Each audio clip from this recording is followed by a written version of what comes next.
Cub, first, congrats on the victory. It looked like you're limping. How's the leg feeling? It hurts. Yeah. He kicked me twice in the same spot really good. And I know everyone's trying to, just because I had knee surgery a couple years ago, everyone's like, oh, that's his weakness, kick his leg. But luckily, I was out kickboxing in Denver for a month this camp, and I was ready for it. But it caught me right in the calf a couple times, so my foot's not working so well. Is that kind of fun to kind of know that opponents are targeting those certain things that to kind of keep it interesting, that you know what they're looking for, that you can kind of see when your opponents are keen on certain things? Is it just one of those things as experience, injuries come on and now you're seeing fighters kind of target these things? I mean, I don't hold it against them, but at the same time, I'm just like in my head, like when I fought Pineda, and he just started attacking my leg, I was just like, what a dick, And so when I hit him and dropped him, I was like, yeah, there you go. So, but then I felt bad, and I was like messaging him like, I'm sorry, man. That's awesome. And you kind of alluded it to in the cage. They start announcing the scores. You start to clap your hands, almost like you thought that your opponent was going to get the nod. But then your name gets called. Was there an initial moment of shock? And I'm sure you're happy to get the win. But again, when you got to that point, did you think that the call was going to go to the other direction? I did. I'm always hard on myself. Sure. I didn't think I won the first round. Everyone in my corner said I did. That one was an easy one to call, and then I thought that he picked up some steam in the second, but I know I hurt him at the end of the second. So in my mind, I was down 2 rounds, and I was like, I need to push the pace. He was powerful, and it was taking a toll on me, but I knew my conditioning was good, and so I was just trying to stay in his face. But so I was mostly mad at myself for not being a little bit more active. Yeah. But it was a chess match in there, so it was a difficult one. But I got to watch it again. It sounds like everybody thought I won at least 2 rounds, so it's cool. Well, I guess speaking to the chess match, it looked like you were employing a lot of feints and stuff in there before you actually got it. You were trying to play it a little slow. Was that part of the game plan, to just try to take it slow and try to pick your shots? Because he was a strong striker as well. But it looked like when you finally just let it go and just kind of started throwing that you were having a lot of success. But was the game plan to try to take it a little bit slow and employ some feints and try to work it out? Yeah, because I'm at my best when I'm out there having fun, and when guys kind of sit there and they think they're going to counter strike with me, it kind of plays into my favor because I'm a little bit craftier and faster than they give me credit for sometimes. I think my whole career I've been a little underestimated as far as like my technique, because people would say I'm more of a brawler, I think. But I'm crafty, and so if I can get my fakes going and then show some speed, they'll kind of sit there and watch and try to counter me, and it usually works out in my favor. And you kind of alluded to it a little bit earlier, but was there anything that surprised you about Hakeem out there?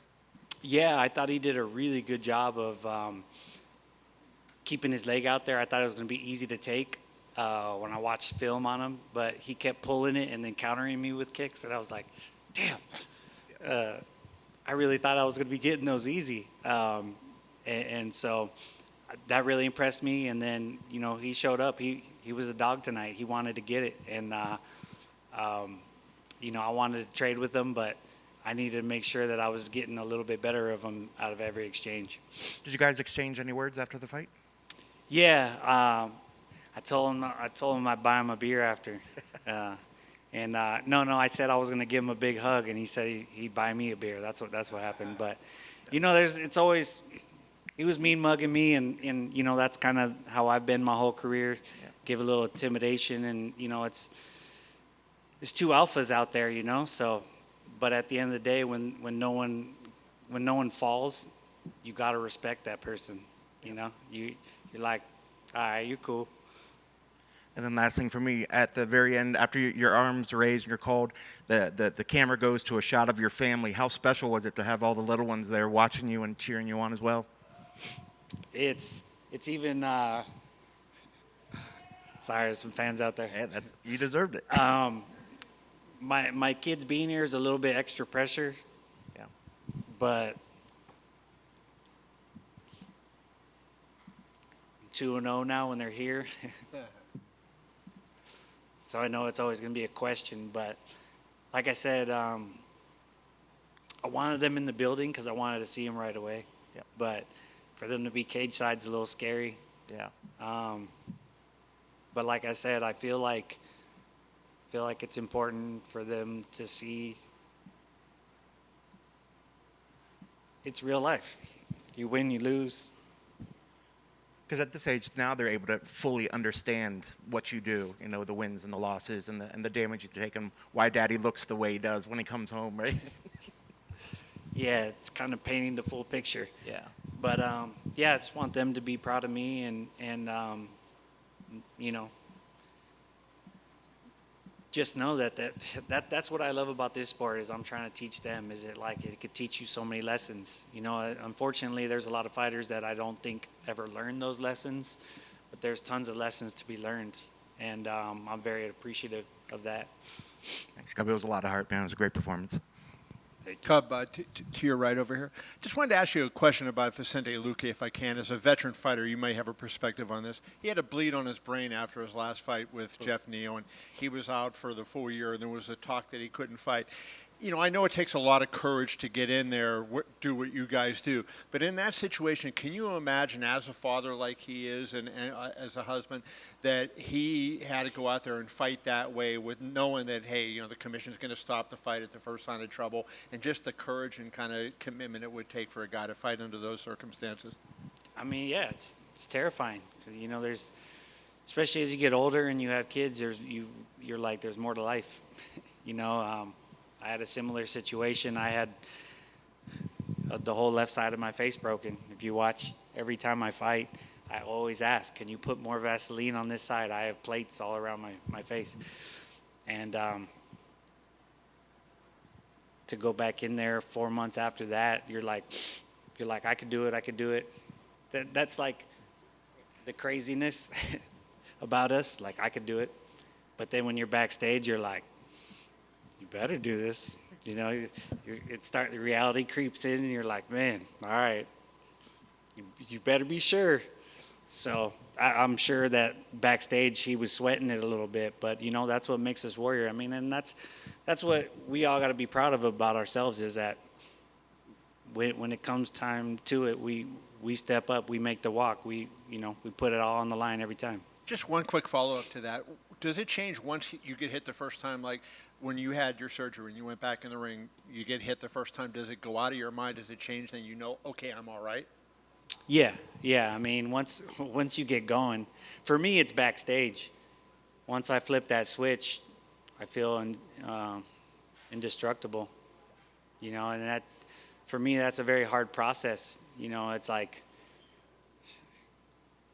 I tell people, to try to explain to people, I didn't even like fathom that when I was younger, but like, it's like, okay, tomorrow at 6 p.m. you have a car accident, we're gonna run you into a wall. And you're like, I'm pretty sure I'm gonna be okay, but I might break my arm, I might get a concussion, you know? And you're like, but you're good, it's tomorrow. You have to live with that, and you have to like have that anxiety. Part of the day you're like, what? And then the other part of your day you're like, you're fine. Like, that's what we live with, you know, and it's a heavy weight to carry. Pick up second prospect in a row. For your next fight, want another prospect? You want a legend? I asked you on Wednesday, but now that it's after the fight, like, what do you want? I have no idea. I'm close to the end, you know. I'm just having fun at this point. That was my goal, to have some fun tonight. And you know, I've been fortunate to make some good money too, and make some investments. And I'm just trying to make sure that my family's taken care of. And you know, I said it earlier. I got my kids' soccer coming up. I just said I'd be an assistant coach, so I got obligations now. With your career coming close to an end, like, how do you envision? Like, do you want to fight on UFC 300? Do you want to fight in California for your last fight? Like what's a perfect swan song for Cub Swanson? Well, that's the thing. Like, I don't need all the attention. You know, I never really, like, I appreciate it, but that's never what I was looking for. So to have like a big thing, it's not really my number one priority. You know, I feel like just the fights and the training and the getting through it, that was all I needed, you know. So, I mean, But if there was anything to answer your question, a fight in Palm Springs, that would be the only thing. A fight in Palm Springs, we have a brand new arena, and you know, to be able to bring this sport to my hometown would be pretty big. congrats. Thank you. Come over here. I don't know. I'm back here. Earlier this week, you said you wanted that Faber fight, but you don't know how realistic that was. Would you maybe entertain like a grappling match with them or something like that? Oh, for sure. That'd be fun. We both can grapple. I don't always show my grappling, but I can grapple. Awesome. And I saw you just mentioned your son's soccer is coming up and that you got the gig of assistant coach. I mean, you have a background in soccer, or what's that about? Yeah, I played my whole life, and then I played in junior college. I was on the beginning, like the statewide Olympic development program when I was young, and then I got injured, and then I went to juvenile hall and kind of blew all that. And then when I got out, I went to a junior college and played when I was 17. And then it kind of fizzled out, and that's when I found MMA. And I trained jiu-jitsu for 1 year, and then I turned pro fighting, and I've been doing that since. That's awesome. So you had like original ambitions of becoming like a pro soccer player? Yeah, that was my original goal. And then I kind of figured that wasn't going to happen, and I tried to go to the military, and they told me they didn't want me because I was a troublemaker, and then MMA kind of worked out for me. Yeah, safe to say it turned out pretty well. Congratulations. Thank you. Cub, congratulations. Thank A you. book and a documentary is what I foresee for you. Is that a possibility? Yeah, that's something. I mean, honestly, I've thought about it. It'd have to be like a series, honestly, because with like my childhood and then growing up and then me getting into trouble for a few years, man, I got some stories, and I don't think it would be in just a 2-hour movie. I've cheated death of multiple times, and I changed my life. It's crazy where I am now to where I was. So I hope it happens for you. And like I said, I definitely see it. And two of my favorite restaurants in Palm Springs, Lulu and Trio. okay, Have you ever eaten at either one of them? yes, at both of them. Okay. Those are a little bit newer. I go, I'm born and raised there, so yeah. But those are good spots. I like Lulu's. Well, if you ever have a fight out there afterwards, got to celebrate at Lulu or Trio. Okay, big shout out to them. Cub right here.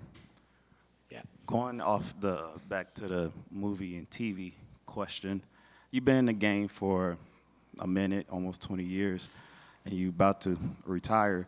What is the message you want to send to your kids on like what it means to be great and what it means to just be somebody? That it's a heavy burden, It's crazy because when I was getting into trouble, I was like 15, 16. And then I got out of juvenile hall and I stayed straight and narrow, but I was barely making it. And then I found MMA, and then when you're 15 years old, you're trying to get respect in the street, like I'm a bad dude, and you're searching for respect, but it's so like closed-minded to where you're only thinking local. And then when I started fighting, it was like every different neighborhood in my hometown was like, yo, respect. And then I was getting respect from everybody, and I was like, wow, that's cool. They're respecting that. And then once I kept winning, I started seeing that like kids were looking up to me. And then I was like, man, am I like a role model now? Like 22. And I remember athletes saying like, I'm not a role model, like just because I'm good at sports, it's not my responsibility. But I was like, man, it's a responsibility regardless. And I felt a heavy burden right away. And I was like, man, no matter what, because I'm a professional mixed martial artist and the sport's getting bigger, I have this responsibility. I'm either going to be a good role model or a bad one. And I could pretend like it's not there, but it is. So I just try to be a good role model and try to just live the right way and do the right things and be a positive influence, because where I came from, there wasn't a whole lot of them. Thank you, and congrats on your win. Thank you. All good? Perfect. Thank you very much. Thanks, guys.